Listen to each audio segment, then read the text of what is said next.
Hi, my name's Michael Holmes, and you're watching Techrific. Make sure to hit the subscribe button, as well as the bell notification icon to get more tech videos like this one. Today's topic is going to be VPN, or Virtual Private Network. I'm going to cover the 5 reasons to get a VPN, the 5 things to look for when you choose a VPN service, and in the video with 3 of my recommended VPN choices. This is not a sponsored video, but you can help support this channel by clicking through the links in the description to purchase your VPN service. So let's get started. The number 1 reason to get a VPN is to access countries that block websites. A quick story, I went to Vietnam this year, and I'm traveling from Tbilisi, Georgia. It's normally a 26-hour flight because there's 2 connecting cities, and it's kind of a crazy amount of time to be flying because it's only 3 time zones away. It's like if it took 26 hours by air to go from New York to LA. But I think technically that it might actually be like a longer mileage distance. But, you know, I mean, when you look at 3 time zones, you think, hey, it should be relatively close. But I guess the fairer comparison would be like maybe New York to like further south, like maybe Colombia, with 2 additional stops in the way. So anyway, long story, like there was high winds on that particular day, and the inbound flight ended up diverting to Tajikistan, and we took a 16-hour delay on top of the already long scheduled flight time. So departing 16 hours late, ended up going to China. And what I now know, which I didn't know at the time, was that normal email providers don't work in China. So to let my parents know in Vietnam, who were traveling separately, that I'd be late was not possible at the time because one, I didn't have a good VPN service. I was using a cheaper one at the time, and China actually blocks a lot of the internet. So instead of being able to use Gmail, you can use some Western email providers, but they're the crappy ones like Yahoo or Hotmail. Messaging is the same way. So instead of WhatsApp or Facebook Messenger, you can use WeChat, which is just not very useful if nobody else in your network uses that. So the takeaway from this is it's important to have a VPN that works in China. Not all of them do.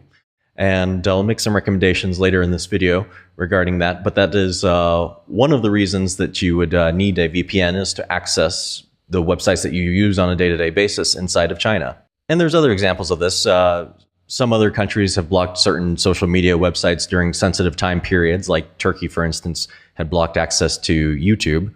But this will take us to our second reason to get a VPN, which is kind of the opposite, and it's to access websites that block countries. Now, what I mean by this is there's a lot of content that is geographically restricted. So if you have rights to a movie, you might not have rights to replay the movie across the world, but only in a specific geographic region. I think a great example of this is Netflix, because Netflix is available in a lot of geographies now, but you'll find that the US catalog actually has all of the best TV shows. So for instance, if you look at this list on finder.com, it shows that the United States has 1,326 TV shows and 4,339 movies. Now, other countries have significantly less. It's the US which has the largest catalog. But if you're in a place like South Korea, you might only have access to 150 TV shows and 500 movies. So using a VPN can make it look like you're in the United States and get you access to those additional content. Not all VPNs support this. One would be the bandwidth involved in using video content. And then the second item would be the fact that the particular websites have an interest in kind of safeguarding their content from VPN usage. So they may figure out which VPNs are using the website and then block those VPNs. When I get to the recommendations, I will make sure that Netflix as a criteria that is factored into my recommendations. Now, the third reason would be ISP throttling. Now, this is a little bit crazy, but think about it. You pay your $50 a month for high-speed internet access, but then your ISP says, hey, whoa, wait a second. You're only paying us $50 a month, and we don't want you to access Netflix and cut the cable, which you're also paying us for. So they'll do something if they haven't worked out a deal with Netflix to kind of get some extra money or a kickback from them, basically, they'll do something where they just kind of like slow your speed down a little bit. And one way of getting around this potentially is to use a VPN. Now, it's not foolproof because it'll just hide the fact that you're going to the particular website, Netflix. Your ISP can still see that you're using a ton of bandwidth, but they just don't know which website it's coming from. So they could use that as a mechanism to slow you down as well. So in some instances, it might be to your advantage to use a VPN to get around ISP throttling. Now, the fourth reason to use a VPN would be to save money. And there's a couple of different ways of doing this. I'd say one example would be the cost of Microsoft Office. And you'll see the home price of Microsoft Office is $10 per month. You can get the personal edition for $7 per month. And this is because it seems like I'm in Washington, D.C. right now. But let me turn this off. And let's say that I'm in my current location, which is Tbilisi, Georgia, and I wouldn't need a VPN to access this location. But if I were in the United States, then I could theoretically boot up my VPN and tell them I was in Georgia, which is, like kind of a low cost of living country. And what I'm going to do now is just kind of clear out my cookies for this website. And then bam, I get Microsoft Office Home for $7.99 a month. And then the personal edition is $6 per month.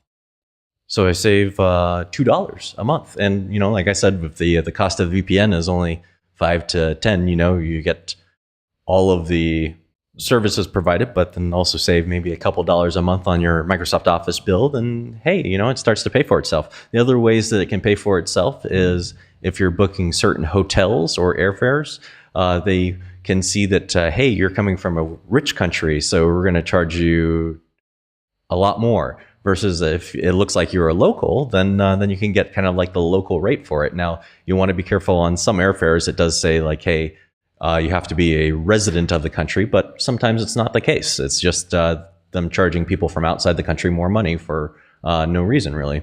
So getting the local rate is one way of saving money. The other one is not something that I think a lot of people have thought about. Let me switch the VPN back onto America so I can get YouTube Red pricing real quick. So you'll see that YouTube Premium, they recently just raised their rates by 20%, going from $10 to $12 per month. My VPN is set up to where I'm in America, so if I go to YouTube and I start watching a bunch of videos, since it thinks I'm in America and there's lots of advertising that happens there, it's going to serve me at least one ad, and I'm more likely to get maybe even videos with two ads in it, like one in the mid-roll of it. And I'm just, overall, I'm going to get a lot more advertising by putting myself in the US. What if you're in a country that doesn't have as much YouTube advertising?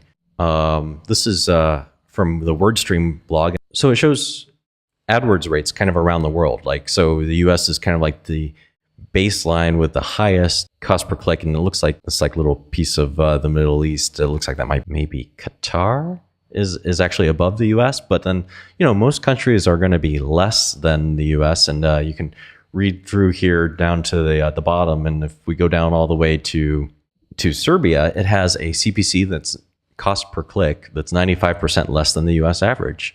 So in my mind means that hey, there's low cost, means there's low demand, means that you should be able to watch YouTube almost ad-free. I'm in Georgia, and even when I'm not using a VPN, I almost see no ads. It might show up once every 5 videos, I might get an ad. I think Serbia would be a great location if you want to significantly cut down on your ads. Now, you're not going to eliminate all your ads, but you might get a lot less to where hey, you save the $12 a month, and then you also don't get as many ads. Now, the last thing I'm going to put on here is security. Now, that was a long thought.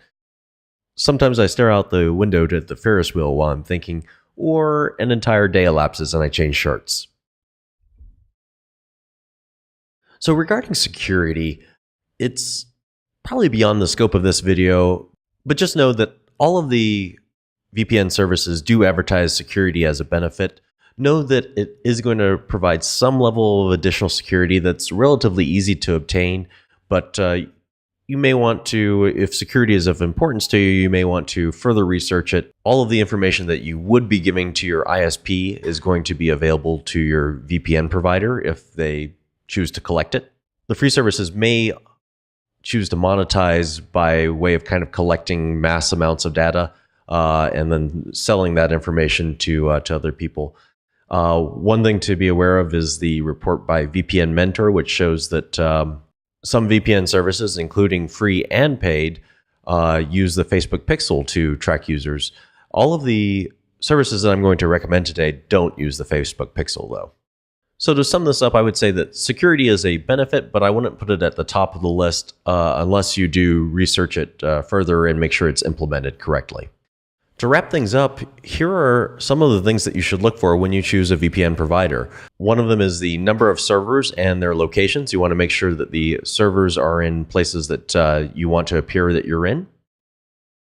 Another thing to look for is the speed. Now, the speed is important because adding on this layer of encrypting and decrypting is going to slow down your connection, and this is closely related to movies because speed could prevent you from streaming your movies in a watchable format. The other thing that could prevent you from streaming your movies is if the website that you're streaming from, say Netflix or Hulu, is aware of the VPN that you're using and they block the access. Another use case that you may want to consider is VPNs that are available in China. Not all VPNs work in China.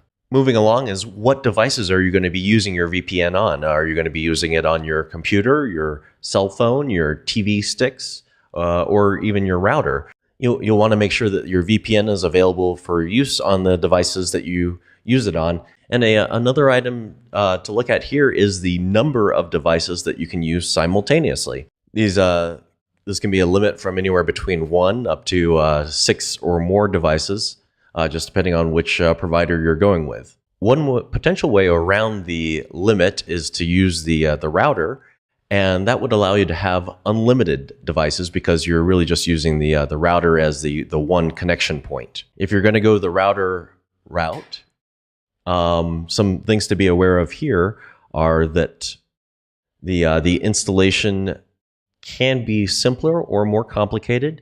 I'd say that one of the simplest ways of installing at the router level is going to be using ExpressVPN. And this is because they install their own firmware onto your router, which allows you to kind of like manage and set up everything very easily. The other companies are going to require that you first install OpenVPN, which is kind of an open source way of getting VPN onto your router. And then there's going to be additional setup on top of that. But a potential downside of the simplified method for setup is that not all routers are going to be supported. You might want to run over to ExpressVPN and check and see if your model router is supported. Lastly is cost. The VPNs that I'm going to recommend are between $5 to about $10 per month, and this is just going to depend on how long you prepay. If you prepay for a certain period of time, you'll get a better price than the monthly price. My recommendations today are going to combine the services that work in China as well as the services that have support for Netflix and Hulu. I think that this is kind of a great combination of two really good use cases. So this recommendations are going to be for the date of the recording of this video. If that changes into the future, like let's say that China blocks a certain service in the future, then make sure to check the description below for the current recommendations. With that said, I recommend using Vypr, Nord, and the VPN that I'm currently using personally, which is ExpressVPN. Which VPN did you choose and why? Comment in the section below, and thanks for watching Techrific.